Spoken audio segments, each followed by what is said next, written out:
Welcome to Dub Talk Live, brought to you by Mancini Sleep World. It is night time in OKC.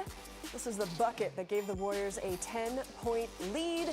The Warriors got to do the night against a very tough opponent. The Warriors now number 2 in the West, only behind the Suns. Again, coming home on a 4-1 road trip. The record 8-2. Man, oh man, let's get into it. We got a show to do. Dalton Johnson, Kerith, Burke here. This game actually started on a very sad note, something to watch. Chet Holmgren got hurt. If you haven't seen the video, it is tough to see, but he exited in the first quarter. It looked like he had a hip injury. He had no weight on that right leg. So suddenly a 7-footer is out of this game. And here, just take a look at what happened. He went to try to block Andrew Wiggins, landed very hard, in lots of pain immediately. Yeah, and so that meant, with Holmgren out, that's 18 points and 9 boards, an average they're removed for OKC. The Warriors, in basketball terms, if we're talking about it that way now, they decided to go small. They took TJD out, Jonathan Kuminga came in, and then JK was the leading scorer at half with 14 points. So the Warriors adjusted to this, and of course, we hope Chet Holmgren is okay. That stinks. But when it comes to adjusting in the moment and making those decisions to try to win a basketball game, how do you think the Warriors did? Yeah, Chet Holmgren's been one of the young faces of the league. I mean, this is a star on the rise. He had 4 rebounds in only 4 minutes, I believe, too. And so that's the big difference right there is the Thunder went small, the Warriors went small, too. And at first, the Warriors didn't do a great job of adjusting to it, where they took 3 3-pointers that felt like they were settling, when it was like, no, now there's nobody taller than 6'5" on the floor for OKC. Start to attack, and that's when you saw Jonathan Kuminga attack, especially in that second quarter.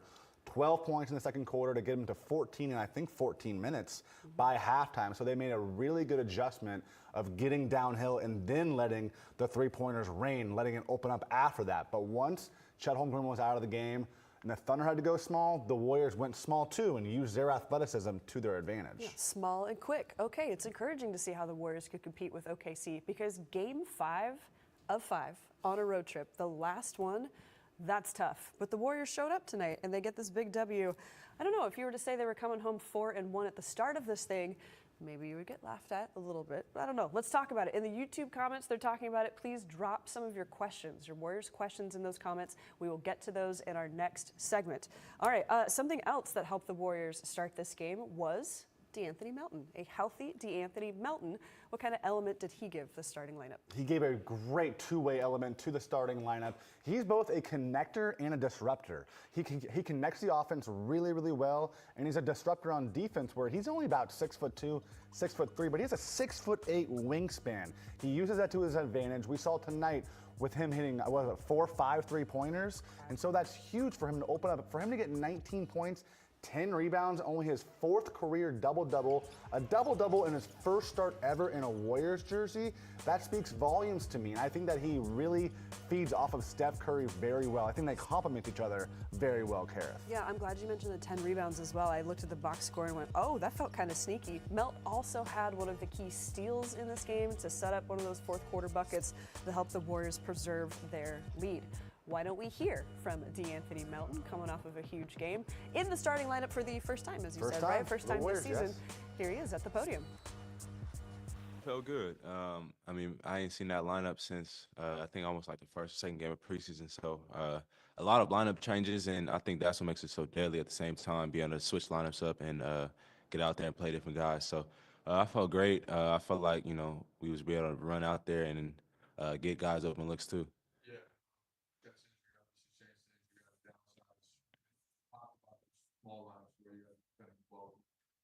Like you said, we was defending. You know what I mean? We was defending, guarding the ball, switching, recovering for each other. I think that's the biggest thing. We was helping the helpers out there. And, even when we was giving up some, cheap fouls and stuff like that, we responded well by getting more stops and, executing some good offense.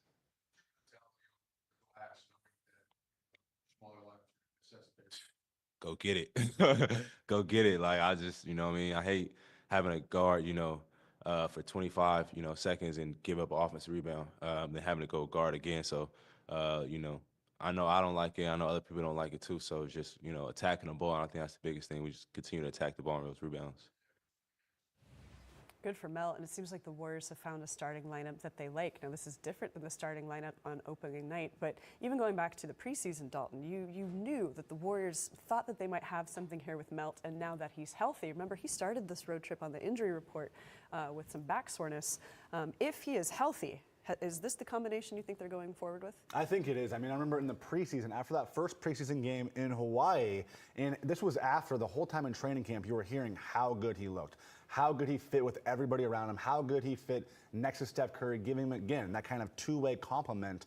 And then for him to come out and have a double-double in his first game, it just speaks volumes, right? So I think that this starting lineup really has a lot of options, it has a lot of variety to it, a lot of things you can do with it. You can see it matching up against multiple different big lineups, small lineups, three-point shooting lineups, fast lineups. So I think it's the fact that it can do a little bit of everything. It really expands and kind of, again, they can clamp down defensively when they need to, and we're going to get 5 3-pointers from D'Anthony Melton. That's just the cherry on top. That is massive. 5 3-pointers. Again, part of a night where the Warriors had 21 threes. The Thunder only 11, and as we've discussed many times on the show, 3 is more than 2. Yes, Steve Curry even noting that he really likes the starting lineup going forward.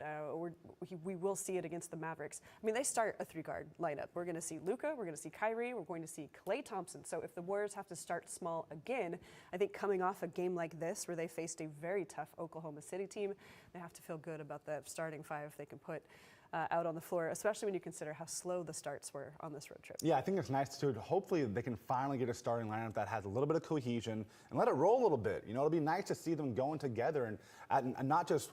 It's been 7 straight games now with 7 different starting lineups. You thought the first 3 games in the season they went bigger.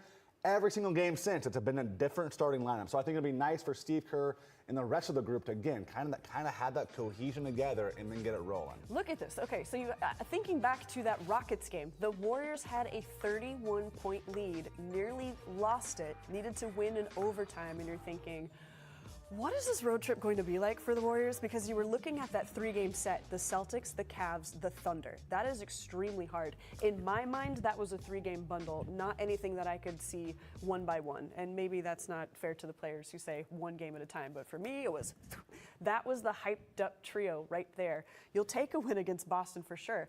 I think as we think later about, what am I trying to say? As we get deeper into the season, looking back on this, when you say the Warriors are coming home 4-1 and their only loss was to the #1 team in the league, that's not too bad. It was an embarrassing loss. We need to acknowledge that.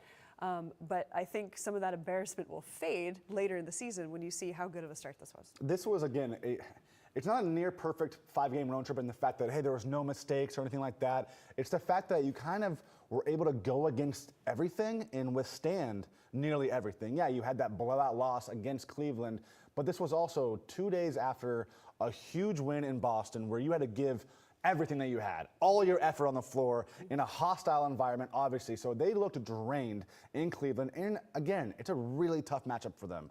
Going against Jared Allen, going against Evan Mobley, it just doesn't fit them great. So I think for them to recover after that against OKC, almost kind of like Houston, where all of a sudden you're going, all right, the fourth quarter unraveling a little bit. I mean, if it wasn't for the second and third quarter, we'd be looking at a whole different show right now, Kerith. I mean, between the second and third quarter, the Warriors outscored the Thunder by 35 points. That's the difference right there. But again, I love the fact that this road trip really saw them have to face adversity in multiple ways, and almost in every category except for Cleveland, they came out on the other side with the win. A 4-0 5-game road trip this early on in the season is great for this team. Yeah, just looking at this, they backed up a 39-point second quarter, came out and had a 42-point third quarter, and that's what helped them withstand OKC's barrage at the end because, yeah, it started to be a heart pounder, but then some good defensive stops, and then Steph Curry dropping the night-night. Is he OKC's daddy? I like that. Yeah. I mean, you look at the numbers. You look at the numbers. He has owned them. I don't know. His entire career he's on them. Yeah, Daddy's putting you guys to bed. Bang, bang, night. He can do it all against OKC. Okay. Please drop some questions for us into the YouTube chat. Yeah, we can look at some of these highlights because Steph Curry arriving at 36 points. This was his highest scoring game of the season. You like to see Steph and his experience here and knowing how to play in these big games and helping his team win. Yeah, this felt like a great Steph game. It was 100% a great. This is a Steph Curry box score game where you look at 23 shots, 36 points overall, and this was really kind of a battle against the stars. When you look at Steph Curry versus SGA, 10 years apart, right, as far as age go, where you're kind of seeing SGA became one of the new faces of the league, but Steph Curry always reminds you, he is still here. He is still that guy. Only 3 of his 36 points came from the free throw line. I mean, he plays the most traditional basketball, the most honest basketball always. And I love the fact that after 3 quarters, he was already at his season high. 28 points, already at his season high in 3-pointers. It felt like this might be a fourth quarter where he can rest.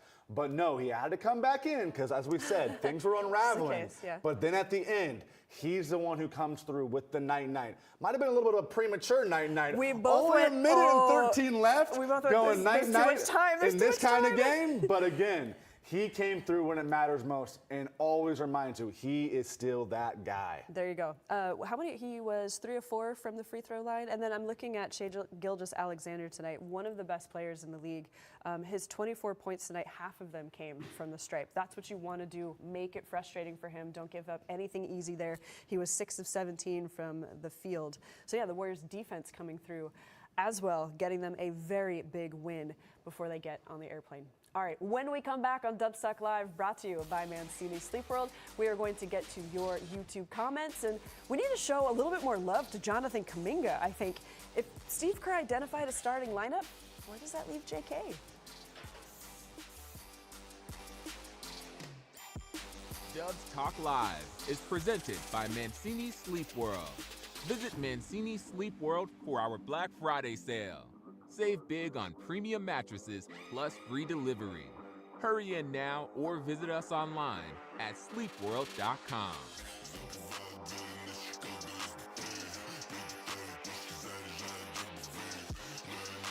Hey everybody, we are back on YouTube. Dino just said hello, good morning from the Philippines. Awesome. I'm seeing some talk in the chat right now that the Warriors are on the top of the West.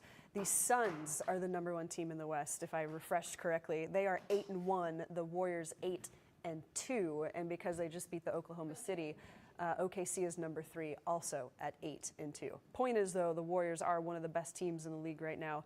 Only the Cavaliers are undefeated. And yeah, we got this Mavericks game coming up next. Klay Day, I don't know. I'm ready, I'm excited, but I also, I don't know. Okay, let me see. What else do we have in the chat? I can't get to everything in the chat because we want to use some of these questions here. Lots of people curious about Klay Day. And let me check with our producer, Dan. Thank you for a wonderful night. Do you see some questions in there that you'd like to use? Okay. Okay, one on the starters.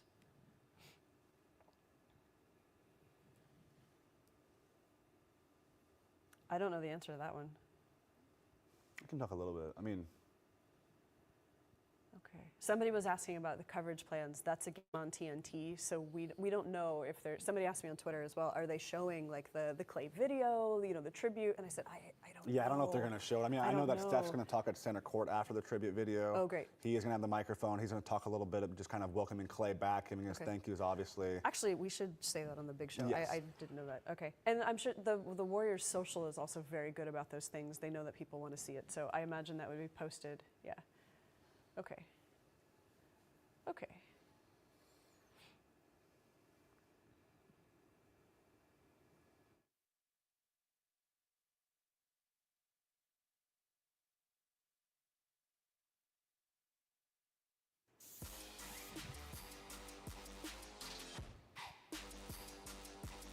Hey everybody, welcome back to Dubsuck Live, brought to you by Mancini Sleep World. Dalton and Kerith here, and people watching from around the world on our YouTube stream. That's where we get one of our questions for this evening, because there is lots of intrigue about the starting lineup. What do you want to know here with the starting lineup, guys? Steve Kerr identified that DeAnthony Melton will be staying in the starting lineup. Here it is. If this is the starting lineup, what does the future of the season look like with such a solid bench? Well, you nailed it right there. If you have Jonathan Kuminga and Buddy Hield off the bench, that is a force on offense and defense, surprisingly, actually. I'll give a little bit of surprise for Buddy.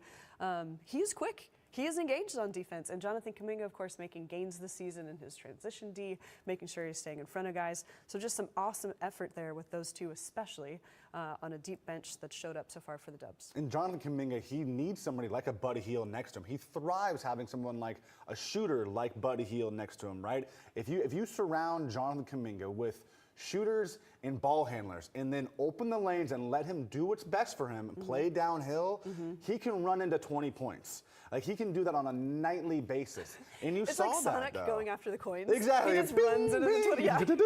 Yeah. He can do that, though. Like, that is his skill set, if he can utilize it best. Because for Jonathan Kuminga, I think it's so much more about who's around him than anything else. You know, we're going to talk about should he start, should he come off the bench. And I thought tonight, actually, they might have found, again, opponent by opponent, but might have found a really interesting closing lineup that Jonathan Kuminga is part of. And that's basically taking out TJD from the starters, putting in Kuminga there, letting Kuminga be the 4 with a small ball Draymond Green at center, keeping Wiggins at the 3, and you have the backcourt of Steph Curry and D'Anthony Melton. Tonight, going to give you guys some numbers real quick. That group played 10 minutes together tonight. They were a plus 11 together, outscoring the Thunder 31-20 in 46 possessions.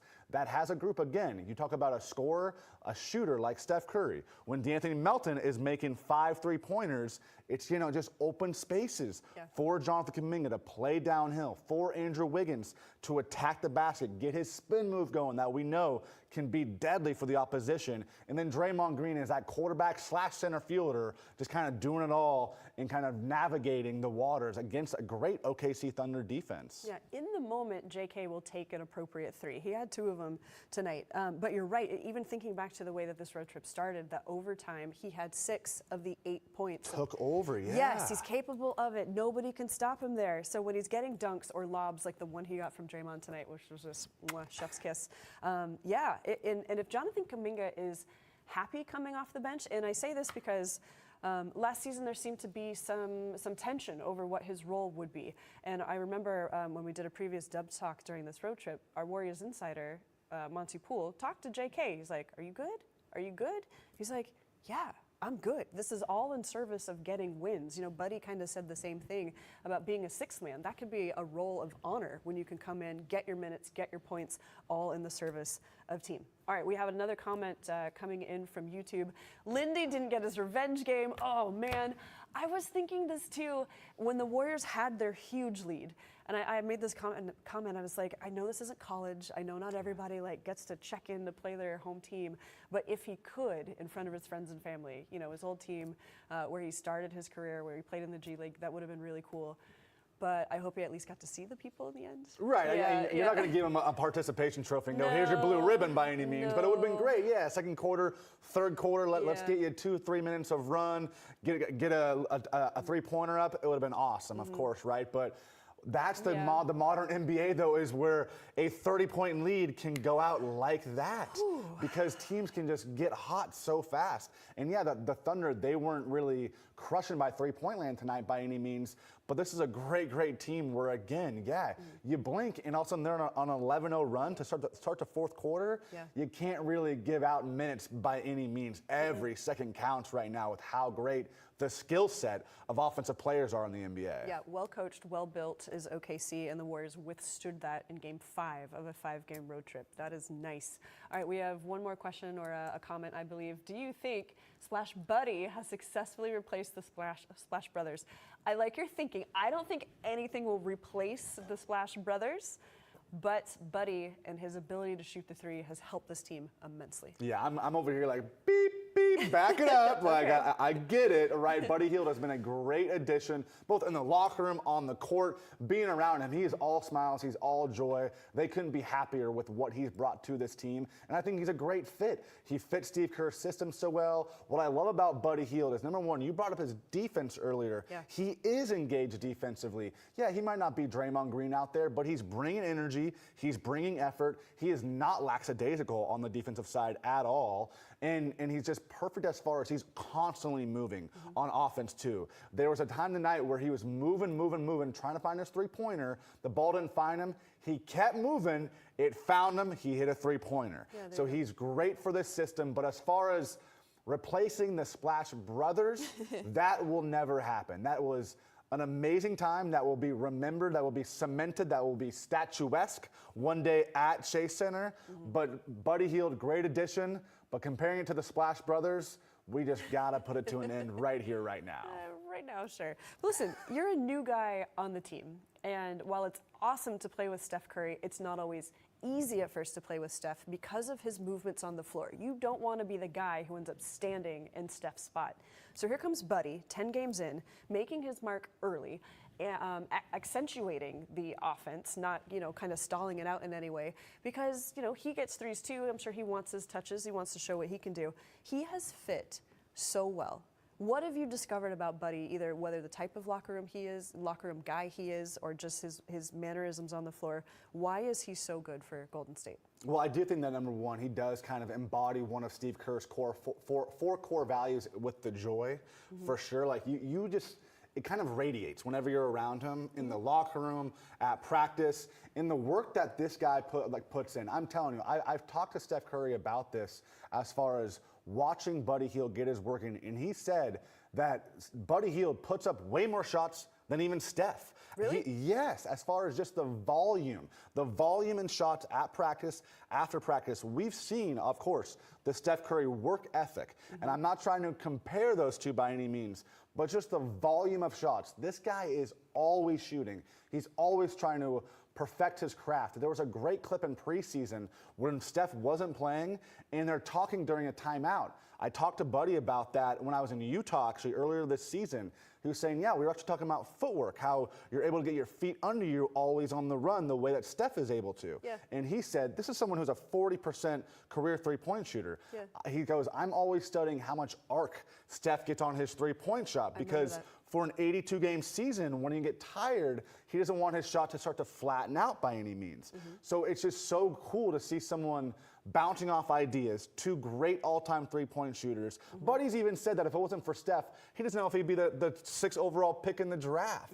So I think it's someone who just, he feels so comfortable. You think about Chris DeMarco, the longest assistant coach for the Warriors, being his coach for the Bahamas. So it was a really easy, smooth transition for Buddy Hield, and he really has fit in seamlessly. Like, I can't think of a better word than seamlessly, because it really has been that easy for him. Yeah, as a free agent, you got to think Buddy Hield did his research too on the Golden State Warriors and knew exactly what he was getting into and saying, yeah, this is going to be a great thing.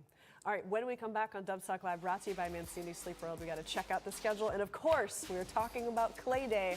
What is that coverage going to be like? Dalton has some insights, so stick around for that.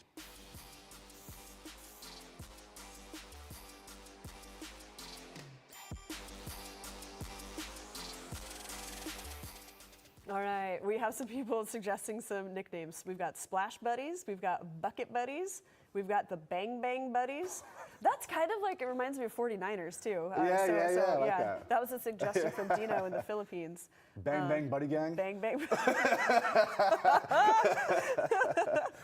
There you go.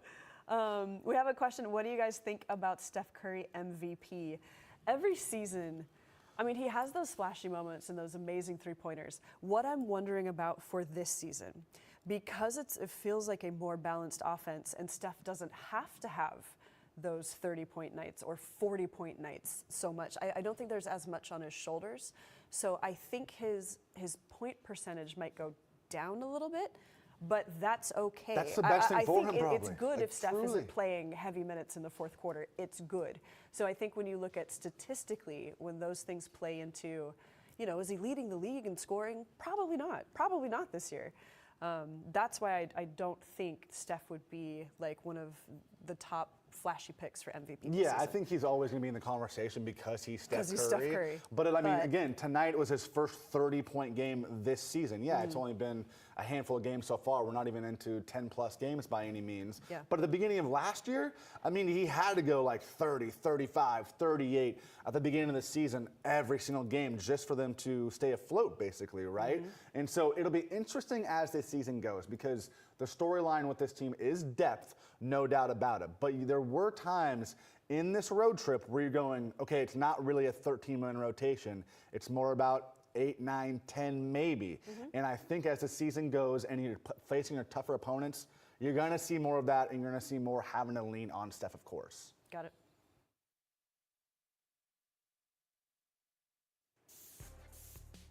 All right, well, welcome back to Dubs Talk. Let's put up that schedule because you know what's coming up next. It's the Klay game. And I wish it would have happened on the 11th, Klay's old number, but I do understand tomorrow is a holiday. It is Veterans Day. Please thank a veteran. You also have, there's 2 days off for the Warriors, 2 consecutive days off. Oh my goodness. And then the Grizzlies come to town. So, Klay Day. The emotions. We already had the Captain Klay hats. A lot of people are asking, where can I see the tribute video? What is the coverage going to be like? That is a national exclusive game because there are people around the country who want to see the return. But you actually had a few insights about what the Warriors are planning. Yeah, what I can say about what the hats we've talked about, where every single fan, all 18,000 plus fans are going to get those Klay Captain hats. They're obviously calling it, salute to Captain Klay. And it's going to be really cool because there will be a tribute video that'll be about a minute long. Look, the Warriors could have made this a 30-minute video. They know that. And I want to make it clear that with the NBA, you have to kind of put in a request to make the whole pregame portion longer, and it has been already pushed out longer. And Steph Curry, at the end of that tribute video, is going to tip his cap, invite every fan to tip his cap with you. Steph Curry will have the microphone. He'll go to center court, and he will welcome Klay back and thank his longtime teammate and brother in his return to San Francisco. So that's probably what Steph was talking about post-game when Fezzi was asking him, what is it going to be like to face Klay? He's like, don't ask me. I don't even want to think about it yet. Because he probably has to write a speech. Steph would want to do that. He would want to do it from the heart. And I don't know if he's let himself think about that yet because he had this road trip. But yeah, now it's time to turn the page on the road trip and think about the Klay game. I'm really interested to hear what Steph has to say. And Warriors Social is excellent about that kind of stuff. I would imagine the tribute video, Steph's speech, all of that ends up online. So we can all take a look at that if you don't get to go to Klay Day in person. So how has Klay started the season? Have you taken a look at his stats? You can see on the left what he did with his last season with Golden State. On the right, what he's doing right now with Dallas. He's shooting the ball. His field goal percentage is good, a little bit lower on threes. He's also playing with Kyrie and Luka. So on one end, it opens up the floor for shooting. On the other end, that's a lot of mouths to feed there. Some very good players. But we want to wish Klay a very encouraging start to the season. What do you think about this fit with Klay with the Mavericks? Yeah, I think first and foremost, it's great to see him healthy, number one. But yeah, it's going to take a little bit of an adjustment period. Kyrie and Luka, both two ball-dominant players. Yes. And Klay, yeah, he's not someone who's going to dribble around by any means, but he doesn't want to be stuck in the corner. So I think it's going to take a little bit of time, give it more than 10, 15 games. We'll see. But right now, yeah, he's still finding his way with the Mavs. Okay. All right. Next time we see you will be Tuesday, Klay Day. Thank you for joining us for Dubs Talk Live, brought to you by Mancini Sleep World.